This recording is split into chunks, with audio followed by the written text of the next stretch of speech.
A blessed morning, guys. Allow me to update with you my YouTube channel for educational video.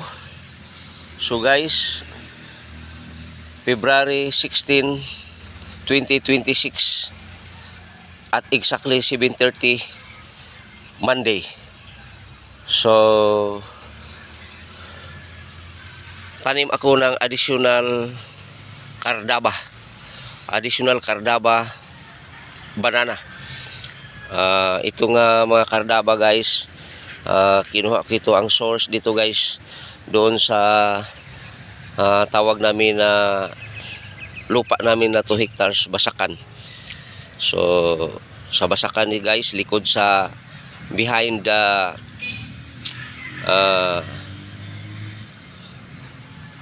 purchaser sa mga banana. So sa likod ng mambili ng mga banana for export. So doon ko ito kinuha, guys, itong mga banana seeds ko, guys.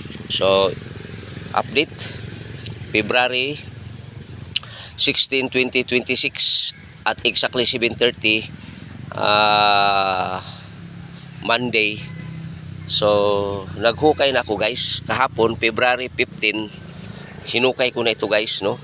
So now is my time to plant banana. So it's my time to plant banana. So yun ang mga natanim ko, guys, nga mga banana. So mayroon akong kasaba at saka mga lubi, no? So mayroon akong bamboo tree doon at saka ito na, guys, ang aking update.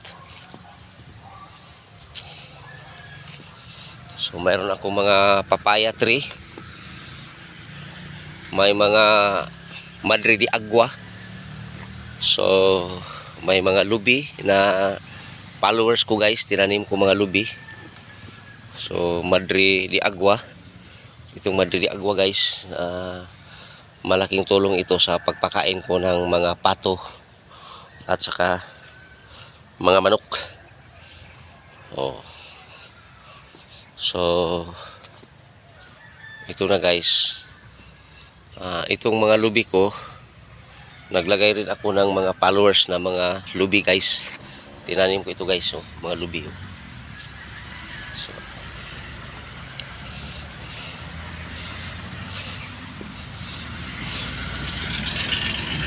mayroon akong abana. May abana ako, guys. So banana, lubi. So yun ang ano ko, guys.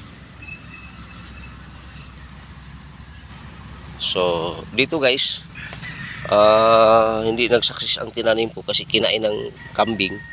Ngayon i-replant, lagyan ko ito, i-replisan ko ito, guys. So replisan ko yan, guys. So lubi, coconut. So ito na, guys.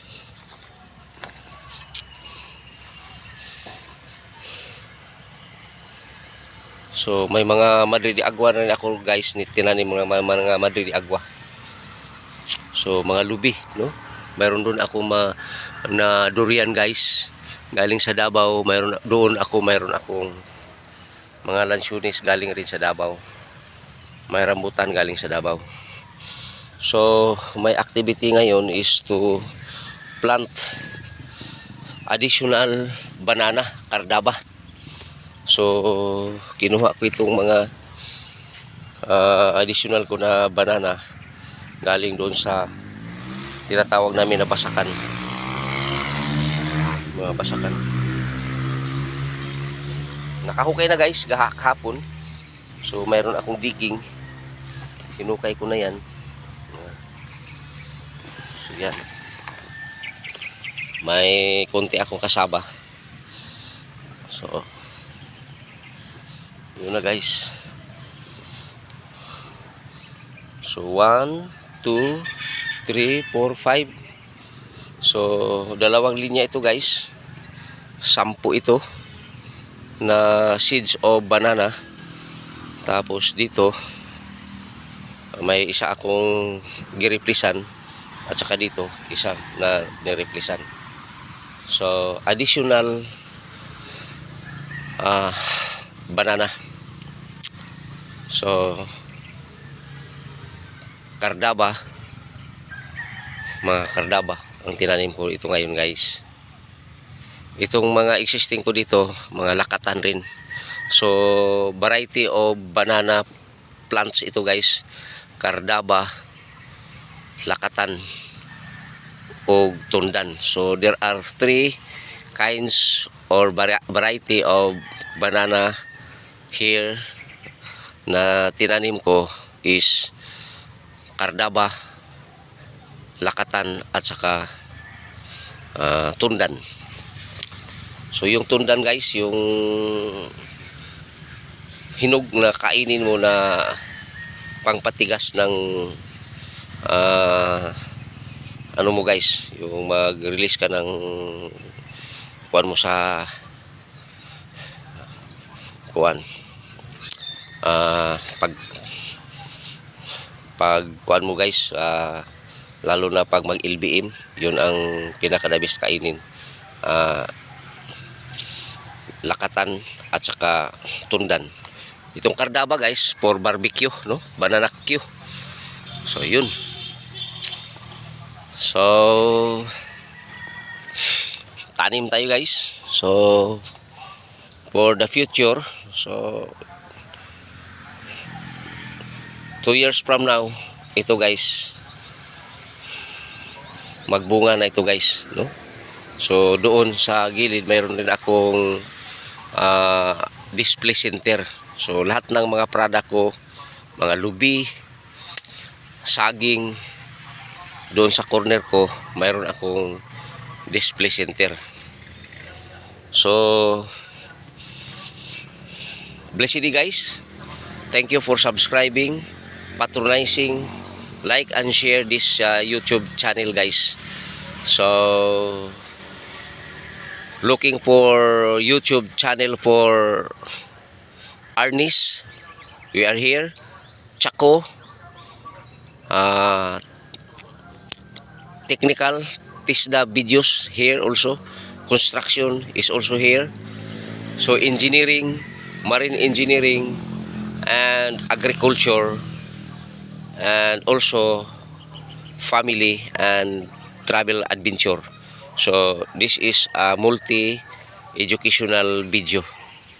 So yours truly, Pastor Engineer James M. Lara, a professor of colleges and universities, and also active for my profession being a registered master electrician and registered electrical engineer. But as of now guys, I'm here in my mini farm to establish plantation. So have a blessed day. Blessed be the name of the Lord now and forever, in Christ Jesus our Lord God and Savior. For there is only one God and one mediator between God and men, the man is Christ Jesus. Have a blessed day guys. Praying and hoping for you also guys, that you also prepare your future for your children and also your children's children. Thank you guys, and have a blessed day in Christ Jesus. Amen, amen, amen, amen. Shalom.